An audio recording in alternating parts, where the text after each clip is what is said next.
Hai semua, saya Jaswin dari Kaisar Pharmacy. Hari ini saya ingin menerangkan kepada anda semua tentang gastrocare.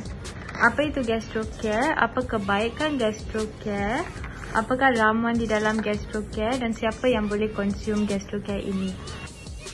Jadi gastrocare ni adalah sangat sesuai bagi orang yang ada gastrik, ada GERD, ada angin, ada rasa pedih ulu hati, ataupun orang yang rasa sakit badan, rasa lesu dan juga orang yang ada sembelit lah.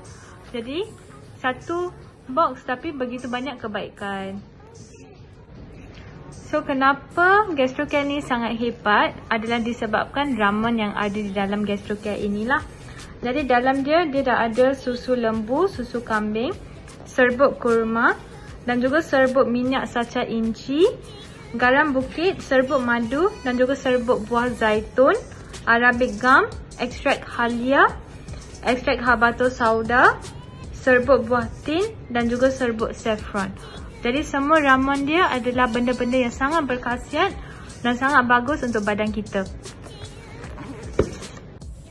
Gastrocare mengandungi kurma yang boleh membantu memberikan tenaga kepada tubuh, saffron yang boleh membantu buang angin dan melancarkan sistem penghadaman, susu kambing yang boleh membantu mengurangkan rasa pening dan migrain, habatus sauda yang boleh membantu menguatkan sistem imunisasi dalam tubuh badan, garam bukit yang diperkaya dengan kandungan vitamin dan mineral yang tinggi, arabic gum yang boleh membantu menambah baik kesihatan usus dan sistem penghadaman, halia yang boleh membantu proses membuang angin dalam tubuh, buah tin yang diperkaya dengan kandungan zat besi yang baik, buah zaitun yang mempunyai antioksidan yang tinggi, madu yang mengandungi antioksidan yang bertindak sebagai pelawas semula jadi dan juga sacha inci yang boleh membantu mengawal darah tinggi, kolesterol dan juga kencing manis.